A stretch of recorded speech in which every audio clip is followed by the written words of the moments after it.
प्रदूषण हे एवढे मोठे संकट आहे की सारे विश्व आता खडबडून जागे झाले आहे। त्यामुळे दरवर्षी वसुंधरा दिन पाळून वसुंधरा बचाव हा संदेश सर्वांना दिला जातो। वसुंधरेमुळे आपण या जगात सुख समाधानाने राहू शकतो। चित्रीकरण वसुंधरा पुत्रांना पडत आहे। वसुंधरा पुत्रांना पडत आहे आणि ते आपल्या प्रत्येक कृतीतून वसुंधरेवरील प्रदूषण वाढवत आहे।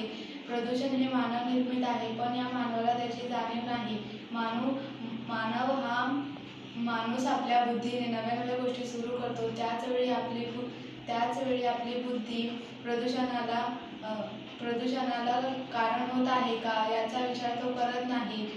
उंच इमारती बांधण्यासाठी तो जंगलतोड करतो, पावसाचे प्रमाण घटते, जमिनीची धूप वाढली,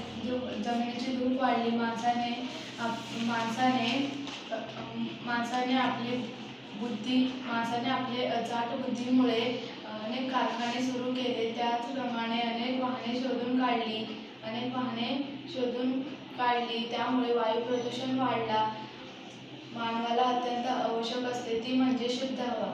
दूषित हवेमुळे अनेक आजार वाढतात, मनुष्य, पशु, पक्षी मृत्युमुखी पडत आहे। कित्येक दुर्मिळ वनस्पती नष्ट होत आहे। गिरण्या, कारखान्यातील दूषित पाणी नद्यांमध्ये सोडल्यामुळे प्रदूषित पाणी प्रदूषित होते। दूषित पाण्यामुळे गावेच्या गावे रोगग्रस्त होत आहे, म्हणून औषधे फवारली जातात। या औषधामुळे वातावरण दूषित होते। पण अशा अन्नधान्याच्या मांसाच्या प्रकृतीवरून अशा या औषधामुळे वातावरण दूषित होते, पण अशा अन्नधान्याच्या मांसाच्या प्रकृतीवरही अनिष्ट परिणाम होतो। पाणी व हवा यांच्या होणाऱ्या प्रदूषणाप्रमाणेच आणखी एक प्रदूषण आहे, तो म्हणजे ध्वनी प्रदूषण।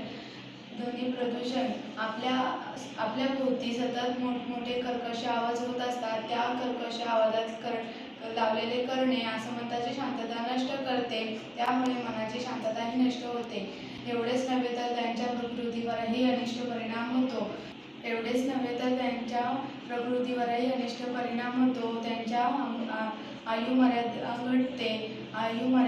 या सर्व प्रकारच्या प्रदूषणावर माणसाचे आरोग्य बिघडत आहे।